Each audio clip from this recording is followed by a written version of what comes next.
तुम जाओ जाकर के उसके चेलों और पतरस से कहो। ठीक है ना। अब बात चल रही है कि यहाँ चेलों के लिए लिखा है 12 चेले थे, एक ने सुसाइड कर लिया, 11 बचे। तो उस वक्त दूत बोल सकते थे तुम जाओ जाके उसके चेलों को बता दो, लेकिन यहाँ लिखा है कि तुम जाओ उसके चेलों और पतरस से कहो। ठीक है ना। तो यहाँ अकेले का नाम ही इसका क्यों दिया गया, इसका क्या कारण है? जबकि हम जब बाइबल में हम कई जगह पढ़ते हैं कि परमेश्वर दया का सागर है, अनुग्रहकारी है, वो महान परमेश्वर है, वो दया करता है। जब 5000 लोग उसकी भीड़ में बैठे हुए तो उसने तरस खाया और उनके लिए रोटी का इंतजाम कर दिया। तो वो दया का सागर अनुग्रहकारी परमेश्वर है। जब हम इन चीजों को पढ़ते हैं तो पुराने नियम में भी हम इन चीजों को देखते हैं ज्यादा। जब तक यीशु मसीह देह धारण करके नहीं आया था उस समय भी प्रभु यीशु मसीह के विषय में बताया जाता है। जैसे कि हम लोग उत्पत्ति 3 का 21 जब उत्पत्ति के इस वचन को हम लोग पढ़ रहे हैं, हम देख रहे हैं यीशु मसीह के अनुग्रह को, उसकी दया के विषय में हम लोग देख रहे हैं कि यीशु मसीह जब जी उठा तो स्वर्गदूत कहने लगे कि जाओ जाकर के चेलों और पतरस से कह दो।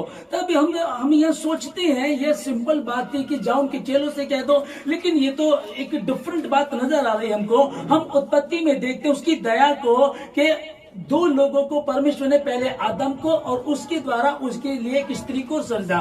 उनको मना किया गया था कि उस वृक्ष का फल तुमको कभी भी नहीं खाना, पर उन्होंने अनाज्ञाकारिता दिखाई, उल्लंघन किया आज्ञा का, परमेश्वर की बात को नहीं माना। तब परमेश्वर को बहुत गुस्सा भी आया होगा और सच बात है ये। लेकिन यहाँ परमेश्वर ने उन पर दया दिखाई। जब वो निवस्त्र थे तो पहले उनके लिए चमड़े के वस्त्र बना करके उनको पहनाए और फिर मन में सोचा कि इन्होंने भले और बुरे के ज्ञान का फल खा करके ये लोग हम में से एक हो गए। कहीं ऐसा ना हो कि जीवन के वृक्ष में से खा करके ये हमेशा के लिए जीवित ना हो रहे हैं, इसलिए उनको वाटिका से बाहर, अदन की वाटिका से निकाल दिया उनको। अब बाहर तो निकाला लेकिन दया भी दिखाई है। ओके, जो पतरस की विषय में हम लोग पढ़ रहे हैं कि पतरस को जाकर के कहना, तो पतरस की बहुत सारी बातों को हम लोग देखते हैं कि भाई पतरस बड़ बोला था, अधिकतर से बातें किया करता था, कहता था प्रभु यहाँ मैं तेरे लिए 3 मंडप बना देता हूँ, एक तेरे लिए, एक मूसा के लिए, एक एलिया के लिए। फिर पानी पर चलने वाला भी पतरस ही है। सबसे पहला चेला जो चुना गया वो भी पतरस ही था। जब यीशु मसीह पैर धो रहे थे, सब तो नॉर्मली पैर धुलवा लिए, जब पतरस की बारी आती तो कहता प्रभु तू मेरे पैर धोने नहीं पाएगा। तो ये जगह बात किया करता था। और यहाँ तक कि जब यीशु मसीह को पकड़ने के लिए सैनिक आए थे उनका कान काटने वाला भी पतरस ही था। जब सब कहता है कि प्रभु सब छोड़ देंगे, मैं तेरे साथ मरने को और जेल जाने को भी तैयार हूँ, वहां भी ये बोलता है। तो जगह जगह ये बात बोलता रहता है प्रभु हम सब कुछ छोड़ के तेरे पीछे हो लिए, हमको क्या मिलेगा। यहाँ भी पतरस की बात कर रहा है। अब जब इसने इनकार कर दिया परमेश्वर का, इसने इनकार किया, मुर्ग ने बांग दी। यीशु मसीह ने इसकी तरफ देखा, तब इसको याद आया कि यीशु मसीह ने मुझसे क्या कहा था कि तू मुर्ग बांग ना देगा जब तक 3 बार तू मेरा इनकार ना कर दे। उसको बताया गया। अब कई बार लोगों को लगता है मैं गुनहगार हूँ, मैंने गलती किया, पता नहीं मेरे पाप क्षमा होंगे या नहीं होंगे, हमारी ये बीमारी अभी भी बनी हुई है, बच्चे अभी भी बिगड़े हुए हैं, कुछ दिक्कतें चल रही है। बाइबल का वचन हम जब पुराने नियम में हमने ये पढ़ा कि परमेश्वर ने आदम हवा को बनाया और उन्होंने जब गलती की तो भी परमेश्वर ने दया दिखाई। उनके लिए एक मेमने को मारा गया, एक पशु को मारा गया, उसके चमड़े को लेकर के उनके लिए वस्त्र बनाए, दया दिखाई। बाहर निकालने का कारण हमने अभी उसको देख ही लिया। हालेलुया। तब भजन संहिता में हम लोग पढ़ते हैं, जो भजन संहिता 32 का 5 में हम लोग पढ़ लिखा है कि जब मैंने अपना पाप तुझ पर प्रकट किया और अपना अधर्म न छिपाया और कहा मैं यहोवा के सामने अपने अपराधों को मान लूंगा, तब तूने मेरे अधर्म और पाप को क्षमा किया। मेरे अधर्म और पाप को क्षमा कर दिया। आमीन। ठीक है। तो इसको हम लोग देख रहे हैं कि पतरस यहाँ इनकार करता है इनकार करने के बाद जब यीशु मसीह उसकी तरफ देखता है, वो यीशु मसीह की तरफ देखता है, तब वो याद आता है कि प्रभु ने तो मुझसे पहले कह दिया था। उसके बाद लिखा है कि बाहर जाकर के फुट फुट करके रोता है ना। और उससे पहले वो लानत दे रहा था, अरे नहीं नहीं, मैं तो यीशु मसीह को नहीं जानता, अपने आप का इनकार कर रहा था, लानत दे रहा था, मैं उसको बिल्कुल भी नहीं जानता। लेकिन जैसे उसको यीशु मसीह की बात याद आई तो वो बाहर जाकर के रोया। उसके बाद वो चला जाता है। जब हम परमेश्वर के प्रेम को, उसकी दया को देखते हैं, भजन संहिता 51 का 17 में हम लोग पढ़ते हैं, जहां लिखा है कि टूटा मन परमेश्वर के योग्य बलिदान है। हे परमेश्वर, तू टूटे और पिसे हृदय को तुझ नहीं जानता। जो टूटा मन परमेश्वर के योग्य बलिदान है। अब प्रेमी तो ये बहुत था, ये यीशु मसीह का प्रिय था, प्रेमी बहुत था ये, और अच्छी भी चल रहा था ये, ठीक है ना। लेकिन क्या एक चीज इसको लेकर के चली गई, घमंड। मैं प्रभु सब छोड़ देंगे परंतु मैं नहीं छोड़ूंगा, ठीक है ना। अब वो कहते कि प्रभु नहीं नहीं, मेरे पैर मत धो, तू मेरे पैर नहीं धो सकता तो ये ज्यादा बढ़ बोल रहा था। लेकिन उसी में ज्यादा बोलने में क्या था, कई बार मैं ज्यादा अच्छा गा लेता हूँ, मैं ज्यादा अच्छा बजा लेता हूँ, मैं ज्यादा अच्छा बोल लेती हूँ, मेरे से तो अच्छा कोई नहीं। जब मैं आ जाता है तब जाकर के हम क्या हो जाते हैं, खत्म हो जाते, बर्बाद हो जाते हैं। और यही बात बाइबल में हम लोग पढ़ते हैं, घमंड से चढ़ी आंखें परमेश्वर को पसंद नहीं आती है। तो कई बार अनजाने में हमसे गलती हो जाती है, और इससे वही हो रही थी। बाद में ये पछताया और रोया भी, जबकि इसको पता था कि परमेश्वर तो दयालु है। हालेलुया। परमेश्वर तो दयालु, परमेश्वर तो अनुग्रहकारी परमेश्वर है। और यशाया 1:18 में लिखा हुआ है, आओ हम आपस में वाद विवाद करें, तुम्हारे अधर्म के काम चाहे लाल रंग के ही क्यों ना, वो हिम के समान श्वेत हो जाएंगे। अब इसने भविष्य वक्ता की पुस्तक को भी पढ़ा हुआ था, अब ये व्यवस्था को भी जानता था क्योंकि ये यहूदी था।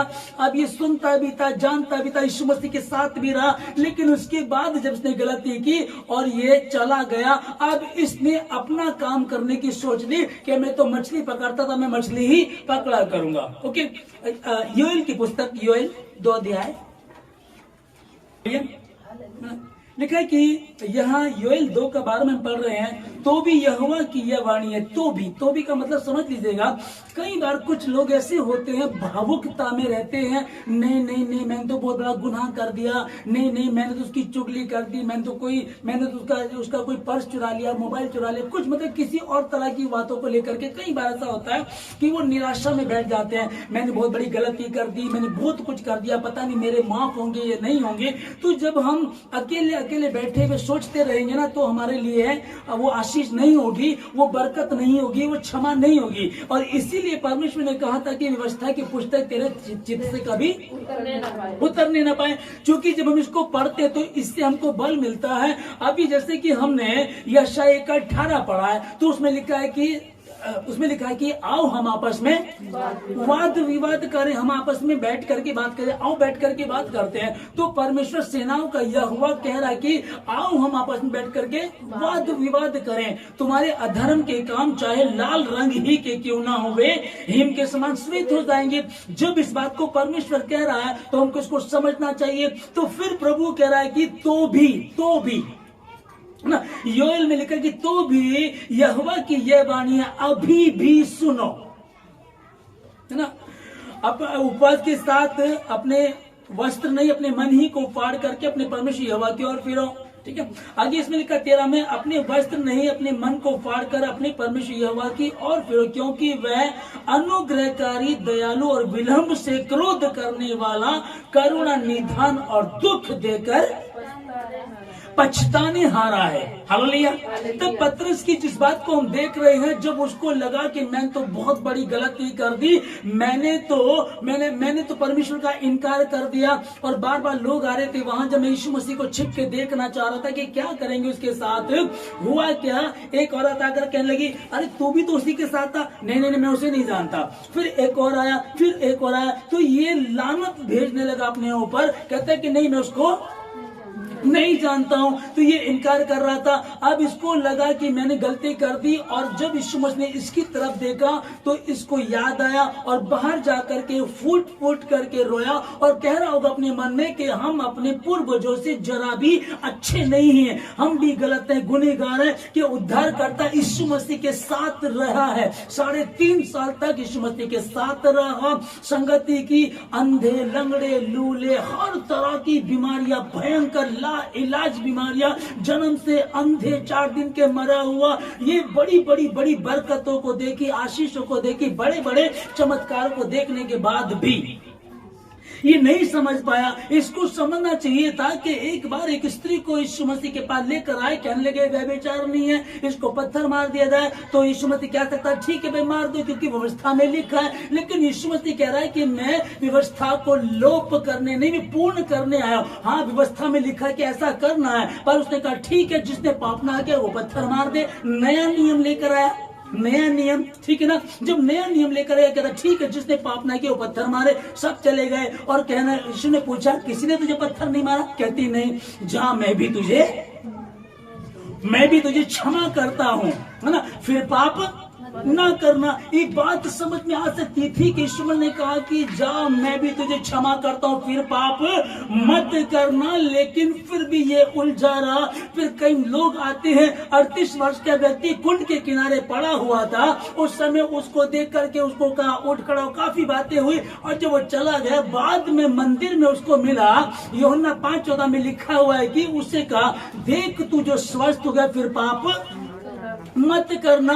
लेकिन कई बार हम टेंशन में ऐसे हो जाते हैं, कई बार डिप्रेशन, ऐसी डिप्रेशन में होते, कई बार नौकरी को लेकर, बिजनेस को लेकर, परिवार को, पत्नी को, पति को, घर को लेकर, कई बार इतने डिप्रेशन में हो जाते हैं कि हम वचन को समझ नहीं पाते, हम परमेश्वर के सामर्थ को समझ नहीं पाते। आज जब प्रभु ने ये पवित्र शास्त्र बाइबल मुझको दिया है, हमको दिया है, व्यवस्था दी है, इसको पढ़ो, इसके अनुसार चलो, तब जहां कहीं जाओगे सफलता प्राप्त करोगे। वही प्रभु कह रहा, तेरा मन कच्चा ना हो, है ना, तेरा मन कच्चा ना हो, घबरा मत, बिल्कुल भी किसी बात की चिंता मत कर, तेरा परमेश्वर तेरे संग रहेगा। प्रभु ने क्या दिया इस बात को, ये समझ सकता था, व्यवस्था का जानने वाला था, लेकिन इससे गलती हुई और उसने तुरंत क्या निर्णय लिया, मैं प्रभु को छोड़ दूंगा। मैं इस लायक नहीं हूं कि मैं परमेश्वर का चेला कहला सकूं, मैं इस लायक नहीं हूं, मैं सेवक कहला सकूं, मैं एक विश्वासी कहला सकूं। लेकिन प्रभु कह रहा है मनुष्य पापी है, मां के गर्भ में पड़ा पाप के द्वारा, पालन पोषण हुआ पाप के द्वारा, झूठ बोलना कोई सिखाता नहीं, गाली देना कोई सिखाता नहीं। ये कहां से आ गया? ये मां के गर्भ में, ये क्योंकि जीन्स में है, क्योंकि जो आदि माता पिता वो गुनाह करके थे, उनकी गलती, उनका जो डीएनए वो हमें पाया जाता है। तो परमेश्वर को पता है मनुष्य जन्म से ही पापी है, पाप करता रहता है। इसीलिए तो यीशु मसीह ने कहा कि अपने पाप मुझे दे दो। तुम पाप करते करते थक गए, गुनाह करते करते थक गए, तुम तौबा करते हो फिर पाप करते हो, तौबा करते हो फिर पाप करते हो, गुनाह करते हो फिर गुनाह करते कहते हो कि मैं माफी मांग रहा हूं, मैं सॉरी बोल रहा हूं, फिर तुम गुनाह कर जाते हो। ये तुमसे नहीं होगा। इसीलिए उसने कहा, हे सब परिश्रम करने वाले और बोझ से दबे हुए लोगों, मेरे पास आओ, मैं तुम्हें विश्राम दूंगा। ये बात यीशु मसीह ने कही, ये बात भी ये समझ सकता था। और आज अभी जो कलीसिया में जितने जो भी मुझे इस समय सुन रहे, मैं यही कहना चाहता हूं, कोई कैसी भी गलती क्यों ना हुई हो, यीशु मसीह बात को बोल रहा। जब वाटिका से उन दोनों को, आदम हवा को निकाला, पहले उनको वस्त्र पहनाए गए। पहली बलि उत्पत्ति में दी गई, परमेश्वर ने अपने हाथों से और उनको उसकी बलि दे करके उनके लिए अच्छे वस्त्र बना करके दिए। और वहां से निकालना जरूरी था, नहीं तो फिर कुछ और दिक्कत हो जाती है ना। अब आगे हम लोग देख रहे हैं कि हम किस यीशु मसीह को जानते हैं। अब ये दूर से देख तो रहा ही था, अब ये भी समझता था यीशु मसीह ने क्रूस पर से एक डाकू को माफ कर दिया। क्रूस पर यीशु मसीह कह रहा है कि हे पिता, ये नहीं जानते क्या कर रहे हैं। और जगह जगह लिखा है, यीशु मसीह कह रहा है कि जाओ जाकर के इसका अर्थ सीख लो, मैं बलिदानी परंतु मैं दया चाहता हूँ। हे परमेश्वर तो होम बलि से प्रसन्न नहीं होता, तू मेल बलि से भी प्रसन्न नहीं होता, नहीं तो मैं उसको चढ़ाता हूँ। टूटा मन परमेश्वर के योग्य बलिदान है। जब भजन का इस बात को लिख रहा है, वो जान गया इस बात को, परमेश्वर टूटे मन को पसंद करता है और टूट गया है। अब लेकिन इसने क्या निर्णय लिया, मैं जाऊंगा और जाकर के फिर से अपना वही बिजनेस करूंगा जो मैं करता था। अब यीशु मसीह के उस अनुग्रह को इसने बार बार देखा। इसने ये यीशु मसीह के साथ रहा। कई बार कलीसिया के लोग, विश्वासी लोग होते हैं, वो प्रार्थना करते हैं, कई बार उनसे गलती हो जाती है, नहीं मैंने तो पाप कर दिया, अब मैं प्रार्थना में नहीं जाऊंगी, नहीं मैं चर्च छोड़ दूंगी, नहीं मैं चर्च छोड़ दूंगा, अब मैं क्या करूंगा संगति करके। अरे यही है, मनुष्य के हाथ में नहीं कि वो अपने आप को सुधार सके, इसीलिए एक क्रिएटर की, बनाने वाले की, उसको ठीक करने वाले की आवश्यकता है। और वो कौन? उद्धार करता यीशु मसीह। मर करके जी उठा, स्वर्गदूत से कहलवा दिया। अब स्वर्गदूत ने अपने आप नहीं कहा होगा, उसके अंदर डाला होगा। स्वर्गदूत कहता है जाओ जाकर के उसके चेलों और पतरस को भी बता दो। आमीन। तो जो व्यक्ति ज्यादा टूटा हुआ था, परमेश्वर को पता आपने कौन टूटा हुआ है, कौन दुखी है, कौन किस बात को लेकर के परेशान, वो जानता। जाओ जाकर के मसीह सत्संग प्रार्थना भवन के लोगों को बोल दो, और उसके विशेष एक नाम लेगा। वो जानता किसकी क्या कमी है। जब यहाँ लिखा जाओ उसके चेलों को और पतरस से जाकर के कह दो। क्या जरूरत थी नाम लेने की? जरूरत है लेने की, क्योंकि वो अच्छा है, वो काम करना चाहता है, वो बढ़ चढ़ के हिस्सा लिया करता था। उससे मिला यीशु मसीह, मिल करके उससे बात करने लगा। और यह कहता है योएल में, तो भी यहोवा की यह वाणी है और दुख दे करके पछताने हारा परमेश्वर। यदि कई बार लगता है कि दुख दिया है, कई बार लगता है दिक्कतें आई है, और 14 में लिखा, क्या जाने वह फिर कर पछताए और ऐसी आशीष दे। हालेलुया।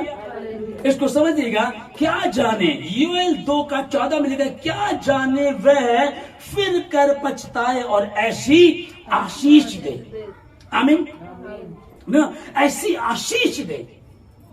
ये कितनी भयंकर बात है। क्या जाने फिर कर उसको क्या जरूरत पड़ी पछताने की। लेकिन एक माता पिता जैसे अपने बच्चों से प्यार करते हैं, है ना। आप छत पर आपका बच्चा खेल रहा है और दीवार से लटक कर उस पार वो गिरने पर है, आप क्या करेंगे? नदी के किनारे बच्चा खड़ा पानी में गिर गया है, आपको तैरना नहीं आता, आप क्या करेंगे? आसपास कोई नहीं, क्या करेंगे? डूबने देंगे? डूबने देंगे या उसे सवाल जवाब करेंगे? हाँ, तूने परसों अपना होमवर्क नहीं किया था, तूने मेरी बात नहीं मानी थी, तू रोज स्कूल की छुट्टी कर लेता। ये बातें करेंगे क्या? क्या करेंगे आप? आपको तैरना भी नहीं आता, तुरंत आप, है ना, आप माए होकर के, आप पिता होकर के, आप इंसान होकर के इतना अच्छा कर रहे हो कि तुरंत बचाएंगे। तैरना आए ना आए, मैं मरूं जीव की ऐसी की तैसी भाड़ में जाए, मुझे नहीं समझ में आ रहा, मैंने अपने बच्चे को बचाना। आप ऐसा सोच सकते हैं, तो वो खुदावन कितना अधिक सोचता होगा। मर करके जी उठा, जी उठने से क्या हो गया भाई? वो जी उठा। वो जब मरा तो मुर्दे जी उठे, और वो जी उठा तो तुम्हारी मरी हुई आशीषें जी उठी। और जी उठने के बाद सबसे पहले किससे मिलता है? एक व्यक्ति निराशा में चला गया है, ये सोच करके मैंने धर्मी का इनकार कर दिया, मैंने धर्मी का इनकार कर दिया, और तड़पा रोया और वापस चले गया। जाओ स्वर्गदूत जाकर के उसको बोल दे, मेरी कलीसिया जो है और जो पतरस है, विशेष आप अपने नाम को ले लीजिएगा, परमेश्वर उस कलीसिया को और मेरे लिए प्रभु ने कहा, जा करके मेरी कलीसिया को और अशोक को जाकर के बोल दे, है ना, वो तुमसे मिलेगा। जाओ, मिलेगा तुमसे। उसने कहा कि मिलेगा। वो त्यागता नहीं, छोड़ता। माँ छोड़ देती है, माँ छोड़ देती। जन्म से, जो गर्भ से जन्माए बच्चे को माँ छोड़ सकती है, त्याग सकती है ना। हालेलुया। ना, पत्नी छोड़ सकती है, पति छोड़ सकता है, बच्चे छोड़ते हैं, माँ बाप छोड़ देते हैं। ये हो सकता है, ये होता है, परंतु मैं तुझे कभी भी नहीं छोड़ूंगा।